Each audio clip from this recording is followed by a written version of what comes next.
Exercise चल रही थी चैप्टर 6 की ये एप्लीकेशन ऑफ डेरिवेटिव। इसमें मैंने आपको जो सम कराए थे यहाँ पे करा दिया था क्वेश्चन नंबर 10 तक ए लैडर ऑर्बिटल लॉ। इसके आगे ए particle moves around the curve, एक पार्टिकल मूव कर रहा है और उसका एक कर्व दिया हुआ है। कर्व की जो वैल्यू है वो है 6y = x³ + 2। अरे 6y = x³ + तो उसमें कहा गया हमसे कि फाइंड द पॉइंट हमें फाइंड करते हैं जबकि by coordinate is changing 8 times the x coordinate. जो बाई कोऑर्डिनेट का चेंज है dy वो 8 टाइम्स है एक्स कोऑर्डिनेट के चेंज की। तो ये हो जाएगा आपका। और इसमें हमें जब हम इसको सॉल्व करेंगे डिफरेंशिएट करेंगे अब तो क्या आएगा यहाँ से डिफरेंशिएट हमेशा। अगर आप चाहो तो dy/dt भी कर सकते हो, dy/dx भी कर सकते हो। यहाँ से हम ये भी कह सकते हैं कि dy/dx के आगे आपका डिफरेंशिएट विद रेस्पेक्ट तो देन 6 ऐसे ही dy/dx x³ का मैं यहाँ फार्मूला लिख देता हूँ d/dx। अगर x की पावर n है इसका होता है nx n - 1 n यानी 3 x पावर 3 - 1 n + 2 कांस्टेंट है। कांस्टेंट का क्या होता है 0। अब 6 dy/dx की वैल्यू है 8 और ये 3x²। 3 से काटा हमने इसको 2 बार, 8 × 2 = 16 and x²। x = जब भी हम स्क्वायर हटाते हैं सामने वाले में रूट आता है। x की वैल्यू आ गई प्लस माइनस, एक बार प्लस का 4 एक बार -4। पॉइंट फाइंड करने हैं तो if x = +4 देन 6y = 4 का क्यूब प्लस तो 6y ये हो गया 64 + 2। 6y इसमें इसको हम ऐड करेंगे 6 से हमने इसको डिवाइड किया देन y = 11। तो हमारे जो पॉइंट आए वो हो गया 4, 11। ये इसका रिक्वायर्ड आंसर होगा। अब नेक्स्ट हम देखिए, एक आप और निकाल लेंगे वो अपने आप कर लेंगे -4 पे। नेक्स्ट हमें क्वेश्चन नंबर 12। उसमें कहा उन्होंने कि the radius of an air bubble, एक बबल है जिसकी जो रेडियस है इंक्रीजिंग हो रही है 0.5 सेंटीमीटर/सेकेंड। रेडियस यानी dr/dt कितनी इंक्रीज हुई 0.5 सेंटीमीटर/सेकेंड। इंक्रीज है इसमें प्लस साइन आता है। अब उसने कहा at what the rate of the volume of increasing. जब रेडियस 1 सेंटीमीटर, रेडियस 1 है तो वॉल्यूम कितना इंक्रीज होगा यानी dv/dt हमें फाइंड करना। अब इसमें हमने देखा कि जो बबल होता है वो स्फेरिकल होता है। वॉल्यूम ऑफ बबल स्फेरिकल होता है। स्फेरिकल बबल का जो वॉल्यूम होता है b उसका फार्मूला होता है 4/3 πr। अब डिफरेंशिएट करेंगे किसके रेस्पेक्ट करेंगे तो dv/dt 4/3 कांस्टेंट है, पाई भी कांस्टेंट होता है लेकिन r³ कांस्टेंट नहीं है तो इसका डिफरेंशिएट करा हमने 3r² एंड dr/dt। यहाँ देखा हमने 3 से 3 कैंसिल, ये आया 4 पाई r² यानी 1 का स्क्वायर एंड dr/dt हमें गिवन है 1/2 से इसको डिवाइड किया पाई dv है यानी centimetre cube and per second. ये इसका रिक्वायर्ड आंसर हो गया। नेक्स्ट क्वेश्चन है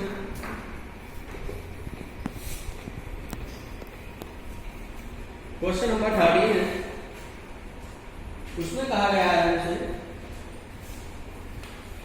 कि a balloon which always remains spherical. दूसरा एक बैलून है 13 में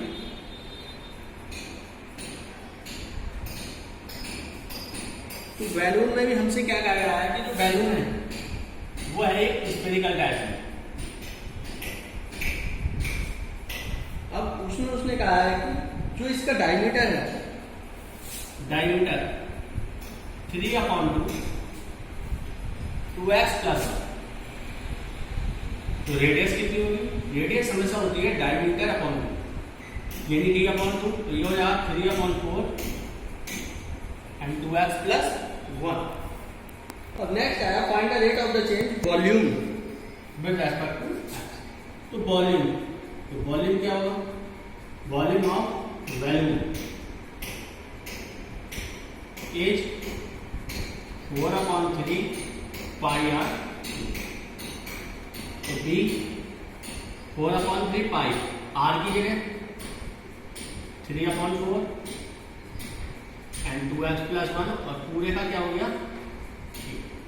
अब हमने देखा यहाँ 4π/3, और इसका जब क्यूब करेंगे तो ये हो जाएगा 27/64 एंड 2x प्लस 1 का होल क्यूब। 4 से डिवाइड किया 16 बार, 3 से डिवाइड किया 9, यहाँ से आ गया 9π/16 2x प्लस 1 का होल, ये आ गया b। अब हमें इसका रेस्पेक्ट करना है x के, तो differentiate with respect to x, तो dv/dx।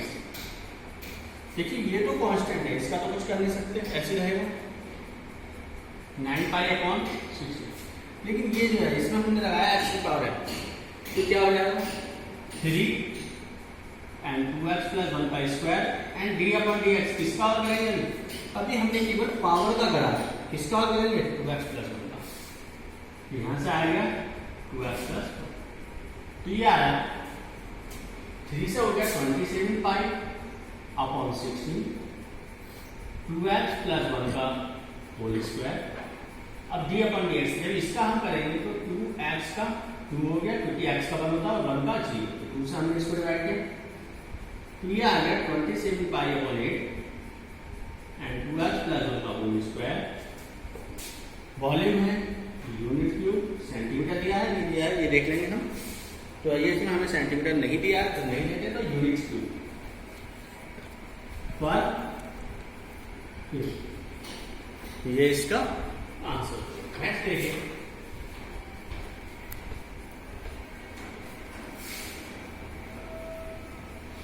नेक्स्ट क्वेश्चन है, और जो नेक्स्ट क्वेश्चन है वो बहुत इंपॉर्टेंट क्वेश्चन है। Question about volume.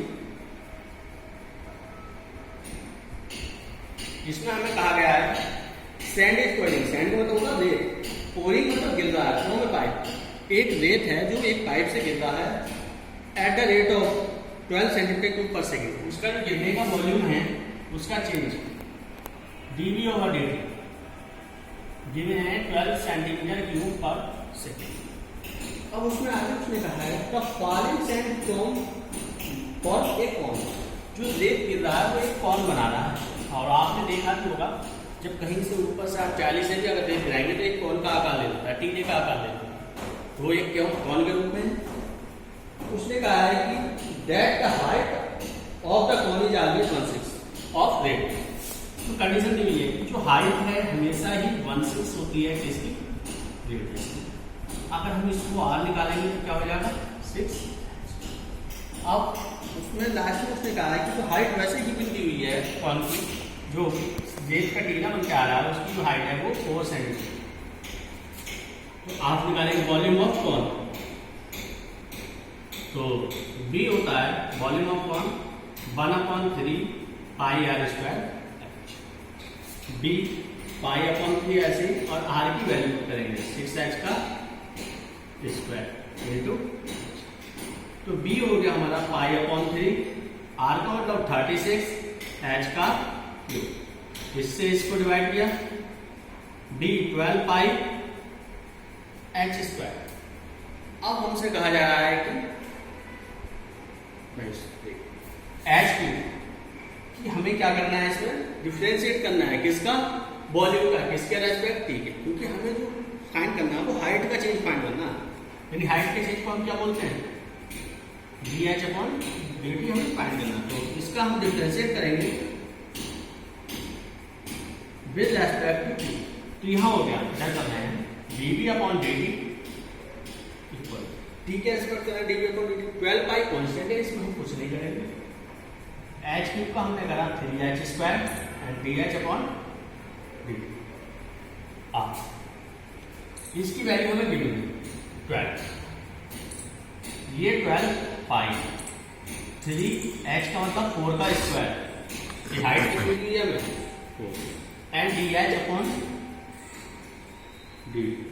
12 से 12 को काटा 1 बार गया, तो dh अपॉन dt आया, सारा ही 1 के अपॉन में इधर आ जाएगा, तो ये हो गया 16 थी 48 एंड पाई। हाइट को हम बोलते हैं सेंटीमीटर और 10 को हम बोलते हैं परसेंट। तो जो हाइट का जो चेंज था वो कितना हो गया 1/48 पाई सेंटीमीटर पर सेकेंड। ये इसका एक बार आंसर होगा। नेक्स्ट देखिए,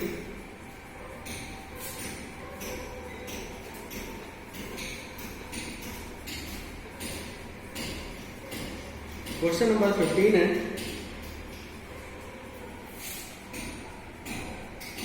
उसमें कहा गया है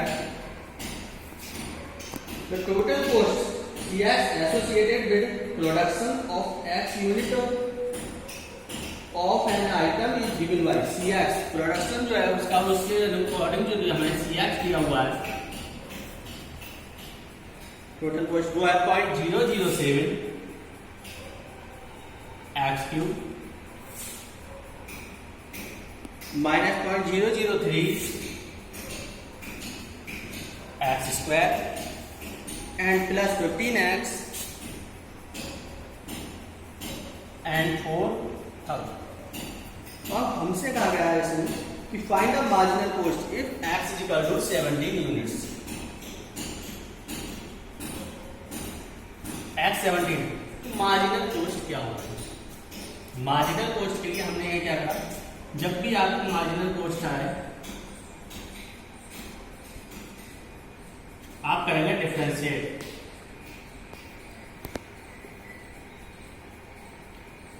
विद रेस्पेक्ट टू जो भी यहाँ फंक्शन हो, तो c का c डैश x हो जाएगा, 0.007 कांस्टेंट है, x क्यूब का हो गया 3x स्क्वायर, 0.003 ये हो गया x स्क्वायर का 2x प्लस 15 x का डिफरेंशियल 1 होता है और 4000 ये पूरा कांस्टेंट है, x नहीं तो इसकी वैल्यू क्या हो जाएगी जी। ये आया 0.021 x स्क्वायर, यहाँ पे मल्टीप्लाई करेंगे 0.006 x प्लस का 15, ये हो गया c डैश x।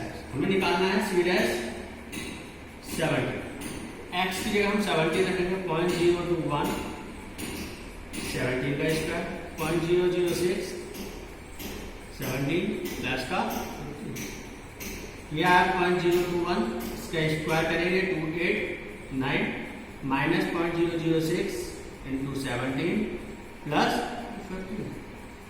अब मल्टीप्लाई कर लेंगे इनकी, जो आएगा यहाँ पर वो आपके सॉल्व करने के बाद आंसर आएगा, वो आपको करना है। ठीक है, नेक्स्ट देखिए एक्सरसाइज शुरू कर रहा हूँ मैं 6.2। तो 6.2 में हमें इंक्रीजिंग और डिक्रीजिंग फंक्शन देखना है।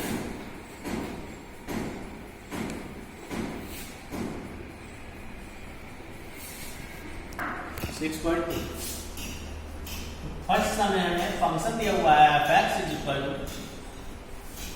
3x plus 17। हमसे पूछा गया है इसमें कि ये जो है ये इंक्रीजिंग है, फंक्शन जो है ये इसको कीजिए कि इंक्रीजिंग है नहीं। तो हमने क्या करा, डिफरेंशिएट किया विद रेस्पेक्ट टू x। तो हमारा ये आया f(x) 3 ऐसे ही x का एंड 17 का g। f(x) कितना आ गया 3 आ गया। अब 3 आने के बाद हमसे क्या पूछा गया है इसमें कि ये जो फंक्शन इंक्रीजिंग है इसमें ये बताइए इंक्रीज है या नहीं है, शो करने के लिए हमने देखा कि f(x) ग्रेटर है 0 से, 0 से ग्रेटर है नहीं है, क्योंकि वैल्यू हमारी किस में आ गई, क्या साइन आया हमारा प्लस का। और प्लस का आने पर हमारा जो फंक्शन होता है वो होता है इंक्रीजिंग। अगर यहाँ माइनस होता 0 से लेस होता तो हमारा फंक्शन हो जाता डिक्रीजिंग। तो ये क्या है हमारा 3, 0 से 3 क्या होता है, 0 से ग्रेटर होता है। ग्रेटर होने पर फंक्शन क्या हो गया हमारा, इंक्रीज हो गया। फंक्शन को हम बोलेंगे इंक्रीज। नेक्स्ट देखिए क्वेश्चन नंबर 2 है fx equal to e power to x।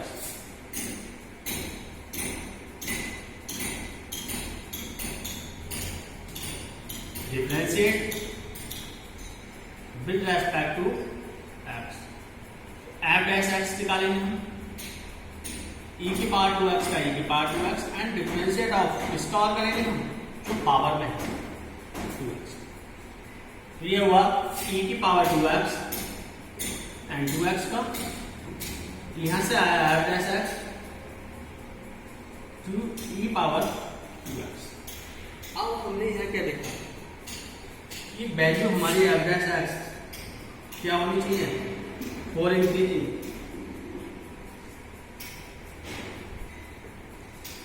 Zero से बड़ी होनी चाहिए। तो हमारा f डैश x का जो साइन है वो क्या है, इसमें कोई भी साइन नेगेटिव नहीं है, तो क्या हो गया, पॉजिटिव हो गया। पॉजिटिव हो गया तो क्या हो गया, ग्रेटर हो गया। तो फंक्शन इज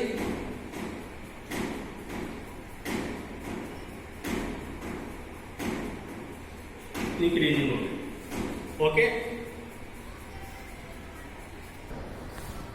3 है इसमें, क्वेश्चन नंबर 3 उसमें कहा है fx so that the function given by fx equal to sin x। इसमें हमें इंक्रीजिंग डिक्रीजिंग दोनों दिखाना है।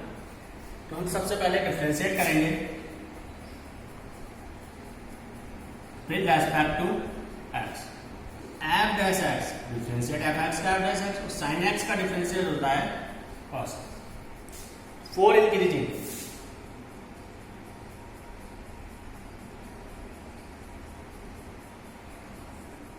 क्या होता है, f डैश x ग्रेटर होता है 0 से। जब 0 से ग्रेटर होता है तो हमारा cos x भी ग्रेटर होना चाहिए 0 से। तो cos x हमारा क्या आ गया यहाँ पर, cos 90, x इज 90, क्योंकि हमारी जो cos 90 है उसकी वैल्यू क्या होती है, 0 होती है। अब हमने यह देखना है कि वैल्यू हमारी 0 तो हुई, लेकिन इंक्रीजिंग फंक्शन कैसे रहेगा। इंक्रीजिंग में हमारा क्या होगा, स्ट्रिक्टली इंक्रीजिंग। आप जानते हैं कि इस टाइप से एक स्टेप होता है जिसमें यहाँ पर हमारा 90 यानी π/2 जिसको हम बोलते हैं, और यहाँ होता है पाई, और यहाँ होता है g। तो इसमें तो सारे ही पॉजिटिव होते हैं, लेकिन इसमें साइन और cos f पॉजिटिव होते हैं। अब ये आपका क्या है, cos। cos हमारा कहां तक प्लस में रहेगा, 0 से π/2। तो हमारा इंक्रीजिंग फंक्शन कहां रहेगा, 0 से π/2। दूसरा हमसे पूछा गया है स्ट्रिक्टली डिक्रीजिंग। तो डिक्रीजिंग में हमारा क्या होगा कि वैल्यू कहां से जा रही है, डिक्रीजिंग जहां से cos माइनस शुरू हुआ, माइनस कहां से हुआ, π/2 से, और कहां तक गया, पाई तक। तो हमारा इस पे तो डिक्रीजिंग होगा और इस पे फंक्शन इंक्रीजिंग। नेक्स्ट देखिए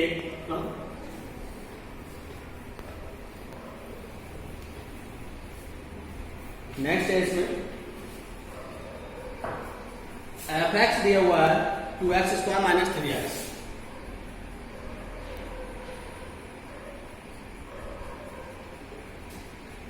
differentiate with respect to x। f dash x is equal, इसका डिफरेंशिएट करेंगे 2 2 जा 4x एंड माइनस 3, और x क्या हो जाता 1। तो हमारा आ गया f dash x is equal to 4x minus 3। अब 4 इंक्रीजिंग,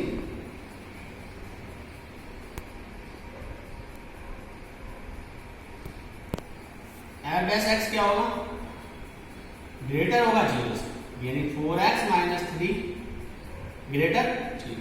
तो 4x क्या होगा, ग्रेटर 3, x क्या होगा, ग्रेटर 3/4। तो वैल्यू जो है इंक्रीजिंग फंक्शन की ऑन किस पर आई, x की वैल्यू 3/4 है, ये 3/4 से बड़ी है, बड़ी की कोई लिमिट नहीं है, तो वो कहां तक गई, प्लस तक।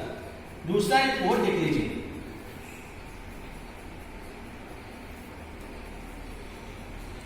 डिक्रीजिंग के लिए हमारा एड्रेस एक्स जो होगा वो लेस होगा तो 4x माइनस 3 लेस हुआ, 4x क्या होगा लेस 3 और x अगर हम निकालेंगे लेस 3/4, x की वैल्यू एक तो 3/4 हुई और 3/4 से लेस हमारा चलता है माइनस इंफिनिटी में, तो हमारा जो डिक्रीजिंग होगा वो होगा माइनस इंफिनिटी और 3/4 इंक्रीजिंग होगा 3/4 प्लस इंफिनिटी। ओके।